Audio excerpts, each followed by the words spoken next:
Hi everyone, Mrs. Wilson back again to tackle the first half of chapter 21 titled Hermione's Secret. So when we left off at the very end of chapter 20, the Dementor's Kiss, Harry, Sirius, and Hermione had just encountered a whole slew of Dementors. And so at the very end, there was a Patronus that appeared that drove them away. And so this is how the last part of the chapter ended. For a moment, Harry saw by its brightness somebody welcoming it back, raising his hand to pat it, speaking of the Patronus. Someone who looked strangely familiar, but it couldn't be. Harry didn't understand. He couldn't think anymore. He felt the last of his strength leave him, and his head hit the ground as he fainted. I'm very anxious to see how the rest of this plays out. So, here we go with chapter 21. Shocking business. Shocking. Miracle none of them died. Never heard the like. By thunder, it was lucky you were there, Snape. Thank you, Minister. Order of Merlin, 2nd class, I'd say. 1st class, if I can wrangle it. Thank you very much indeed, Minister. Nasty cut you've got there. Black's work, I suppose? As a matter of fact, it was Potter, Weasley, and Granger, Minister. No. Black had bewitched them. I saw it immediately. A confundus charm to judge by their behavior. They seemed to think there was a possibility he was innocent. They weren't responsible for their actions. On the other hand, their interference might have permitted Black to escape. They obviously thought they were going to be catching Black single-handed. They've got away with a great deal before now. I'm afraid it's given them a rather high opinion of themselves, and of course Potter has always been allowed an extraordinary amount of license by the headmaster. Well, Snape, Harry Potter, you know, we've all got a bit of a blind spot where he's concerned. And yet, is it good for him to be given so much special treatment? Personally, I try to treat him like any other student, and any other student would be suspended, at the very least, for leading his friends into such danger. Consider, Minister, against all school rules, after all the precautions put in place for his protection, out of bounds, at night, consorting with a werewolf and a murderer. And I have reason to believe he's been visiting Hogsmeade illegally, too. Well, we shall see, Snape, we shall see. The boy has undoubtedly been foolish. Harry lay listening with his eyes tight shut. Felt very groggy. The words he was hearing seemed to be traveling very slowly from his ears to his brain, so that it was difficult to understand. His limbs felt like lead, his eyelids too heavy to lift. He wanted to lie here on this comfortable bed forever. What amazes me most is the behavior of the Dementors. You really no idea what made them retreat, Snape? No, Minister. By the time I'd come round, they were heading back to their positions at the entrance. Extraordinary. And yet Black and Harry and the girl, all unconscious by the time I reached them. I bound and gagged Black, naturally conjured stretchers, and brought them all straight back to the castle. There was a pause. Harry's brain seemed to be moving a little faster, and as it did, a gnawing sensation grew in the pit of his stomach. He opened his eyes. Everything was slightly blurred. Somebody had removed his glasses. He was lying in the dark hospital wing. At the very end of the very end of the ward, he could make out Madame Pomfrey with her back to him, bending over a bed. Harry squinted. Ron's red hair was visible beneath Madame Pomfrey's arm. Harry moved his head over on the pillow. In the bed to his right lay Hermione. Moonlight was falling across her bed. Her eyes were open too. She looked petrified, and when she saw that Harry was awake, pressed a finger to her lips, then pointed to the hospital wing door. It was ajar, and the voices of Cornelius Fudge and Snape were coming through it from the corridor outside. Madame Pomfrey now came walking briskly up the dark ward to Harry's bed. He turned to look at her. She was carrying the largest block of chocolate he had ever seen in his life. It looked like a small boulder. That wouldn't be a bad thing to have delivered to you, I would think. Ah, you're awake, she said briskly. She placed the chocolate on Harry's bedside table and began breaking it apart with a small hammer. How's Ron? Said Harry and Hermione together. He'll live, said Madame Pomfrey grimly. As for you two, you'll be staying here until I'm satisfied you're... Potter, what do you think you're doing? Harry was sitting up, putting on his glasses, and picking up his wand. I need to see the headmaster, he said. Potter, said Madame Pomfrey soothingly, it's all right. They've got Black. He's locked away upstairs. The Dementors will be performing the kiss any moment now. What? Harry jumped up out of bed. Hermione had done the same, but his shout had been heard in the corridor outside. Next second, Cornelius Fudge and Snape had entered the ward. Harry, what is this? Said Fudge, looking agitated. You should be in bed. Has he had any chocolate? He asked Madame Pomfrey anxiously. Minister, listen, Harry said. Sirius Black is innocent. Peter Pettigrew faked his own death. We saw him tonight. You cannot let the Dementors do that thing to Sirius. But Fudge was shaking his head with a small smile on his face. Harry, you're very confused. You've been through a dreadful ordeal. Lie back down now. We've got everything under control. You haven't, Harry yelled. You've got the wrong man. Minister, listen, please, Hermione said. She had hurried to Harry's side and was gazing imploringly into Fudge's face. I saw him too. It was Ron's rat. He's an animagus. Pettigrew, I mean, and... You see, Minister, said Snape. Confounded, both of them. Black's done a very good job on them. We are not confused, Harry roared. Minister, Professor, said Madame Pomfrey angrily, I must insist that you leave. Potter is my patient, and he should not be distressed. I'm not distressed. I'm trying to tell them what happened, Harry said furiously. If they would just listen. But Madame Pomfrey suddenly stuffed a large chunk of chocolate into Harry's mouth. He choked, and she seized the opportunity to force him back onto the bed. Now, please, Minister, these children need care. Please leave. The door opened again, and it was Dumbledore. Harry swallowed his mouthful of chocolate with great difficulty and got up again. Professor Dumbledore, Sirius Black. Oh, for heaven's sake, said Madame Pomfrey hysterically. Is this a hospital wing or not? Headmaster, I must insist. My apologies, Poppy, but I need a word with Mr. Potter and Miss Granger, said Dumbledore calmly. I've just been talking to Sirius Black. I suppose he's told you the same fairy tale he's planted in Potter's mind, spat Snape. Something about a rat and Pettigrew being alive. That indeed is Black's story, said Dumbledore, surveying Snape closely through his half-moon spectacles. And does my evidence count for nothing? Snarled Snape. Peter Pettigrew was not in the Shrieking Shack, nor did I see any sign of him on the grounds. That was because you were knocked out, Professor, said Hermione earnestly. You didn't arrive in time to hear. Miss Granger, hold your tongue. You didn't like that. Now, Snape, said Fudge, startled, the young lady is disturbed in her mind. We must make allowances. I would like to speak to Harry and Hermione alone, said Dumbledore abruptly. Cornelius, Severus, Poppy, please leave us. Headmaster, sputtered Madame Pomfrey. They need treatment. They need rest.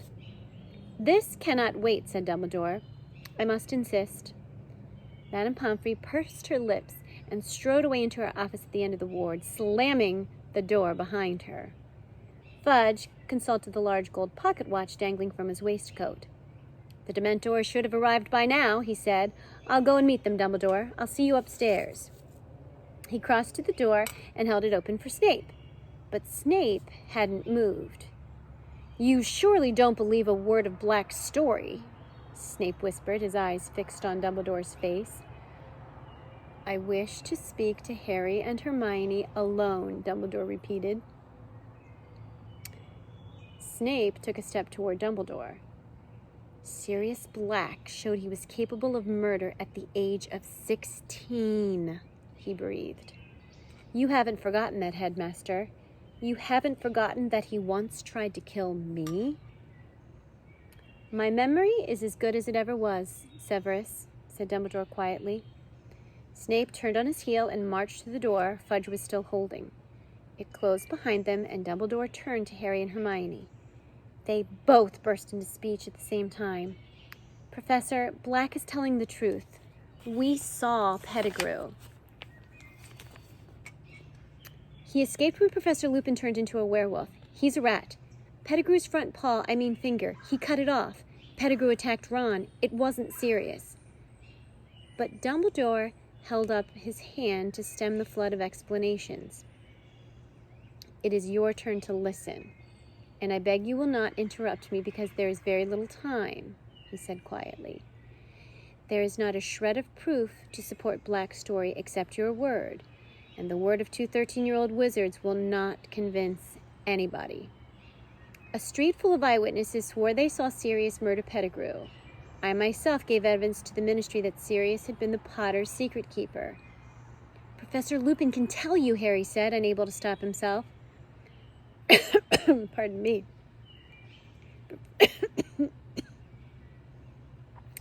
Professor Lupin is currently deep in the forest, unable to tell anyone anything.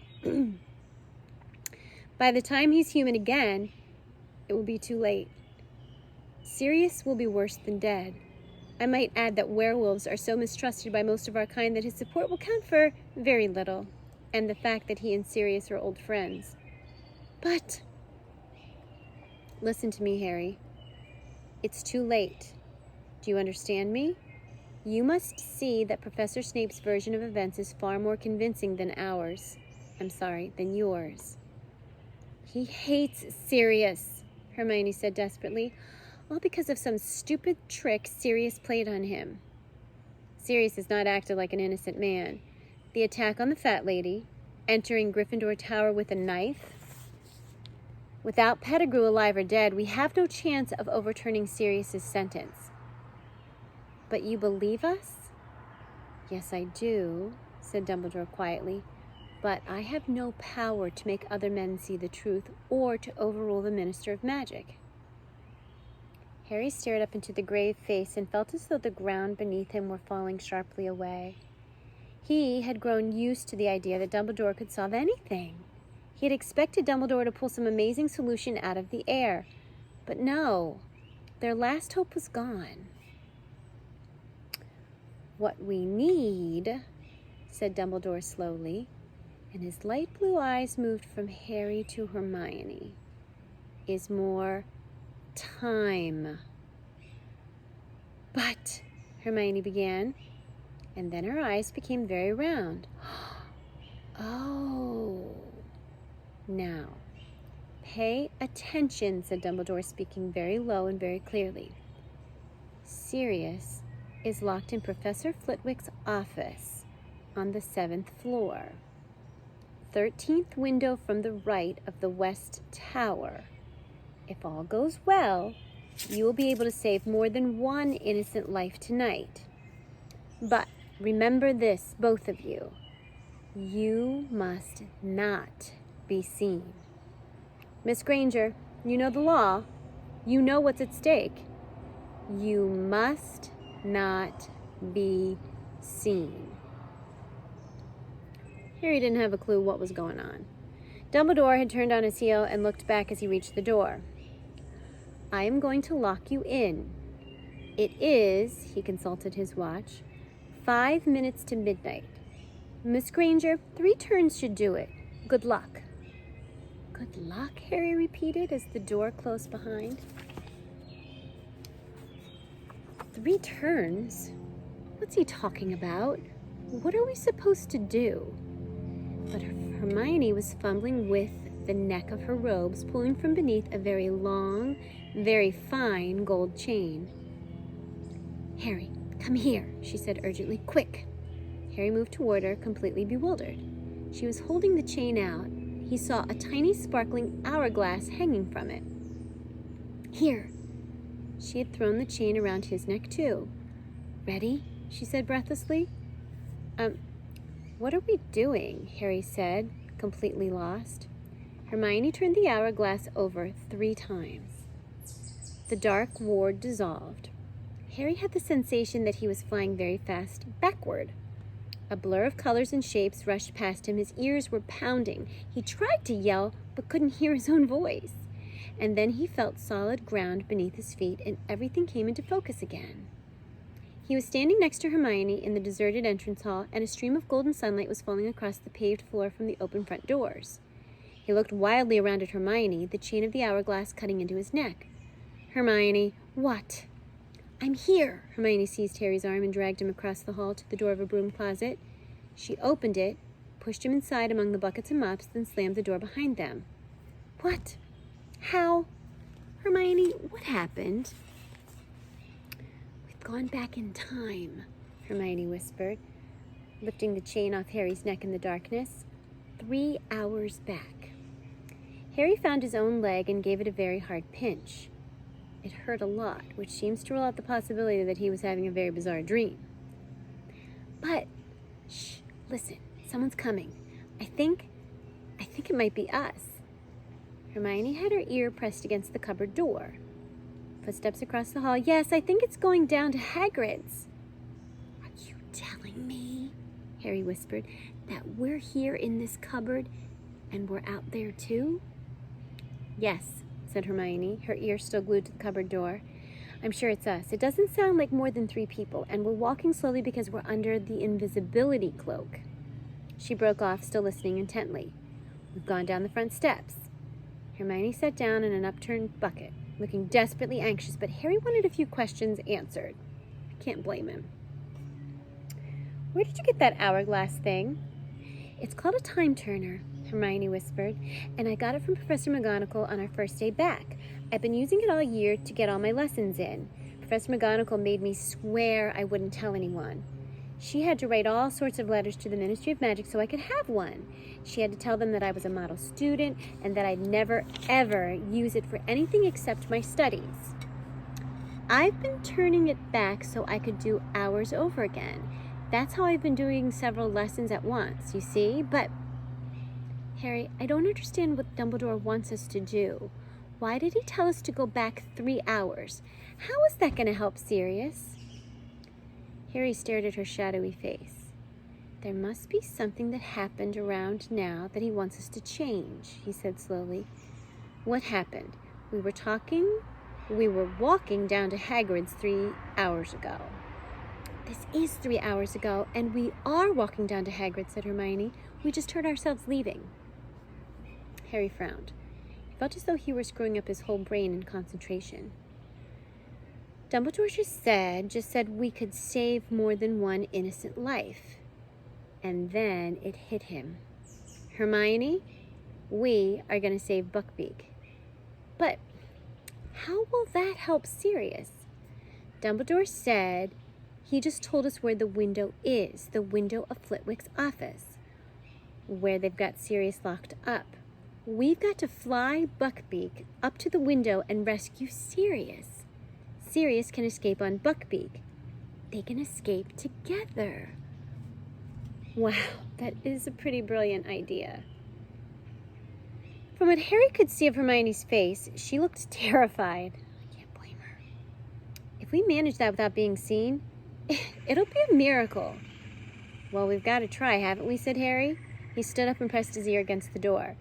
Doesn't sound like anyone's there. Come on, let's go. Harry pushed open the closet door. The entrance hall was deserted. As quietly and quickly as they could, they darted out of the closet and down the stone steps. The shadows were already lengthening, the tops of the trees in the Forbidden Forest gilded once more with gold. If anyone's looking out the window, Hermione squeaked, looking at the castle behind them. We'll run for it, said Harry determinedly. Straight into the forest, all right? We'll have to hide behind a tree or something and keep a lookout. Okay, but we'll go around by the greenhouses, said Hermione breathlessly. We need to keep out of sight of Hagrid's front door, or we'll see us. We must nearly be at Hagrid's by now. Still working out what she meant, Harry set off at a sprint, Hermione behind him. They tore across the vegetable gardens to the greenhouses, paused for a moment behind them, set off again as fast as they could, skirting around the Whomping Willow, tearing toward the shelter of the forest. Safe in the shadows of the trees, Harry turned around seconds later. Hermione arrived beside him, panting. Right, she gasped. We need to sneak over to Hagrid's. Keep out of sight, Harry. They made their way silently through the trees, keeping to the very edge of the forest. Then, as they glimpsed the front door of Hagrid's house, they heard a knock upon his front door. They moved quickly behind a wide oak trunk and peered out from either side. Hagrid had appeared in the doorway, shaking and white, looking around to see who had knocked. And then Harry heard his own voice. It's us. We're wearing the invisibility cloak. Let us in and we can take it off. You shouldn't have come, Hagrid whispered. He stood back, then shut the front door quickly. This is the weirdest thing we've ever done, Harry said fervently. Let's move along a bit, Hermione whispered. We need to get nearer to Buckbeak. They crept through the trees until they saw the nervous hippogriff tethered to the fence around Hagrid's pumpkin patch. Now? Harry whispered. No, said Hermione. If we steal him now, those committee people will think Hagrid set him free. We've got to wait until they've seen he's tied outside. That's going to give us about 60 seconds, said Harry. Pardon the motorcycles.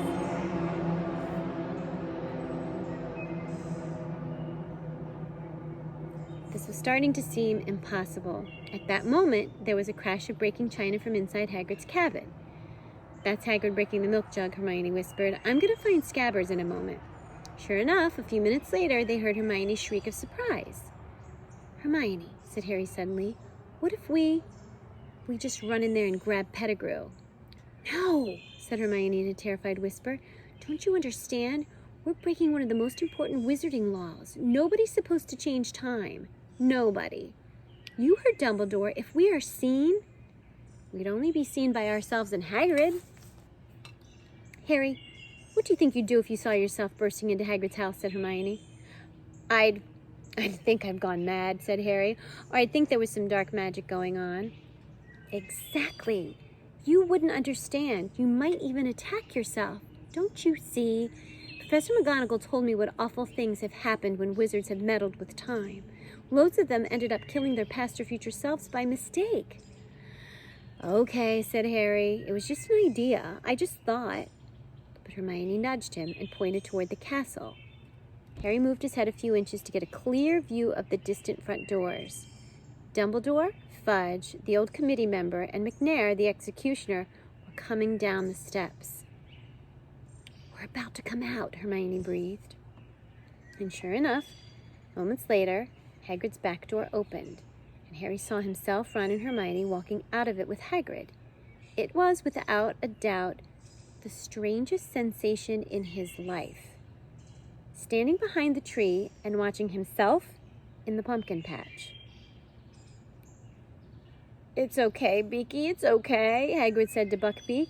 Then he turned to Harry, Ron, and Hermione. Go on, get going. Hagrid, we can't.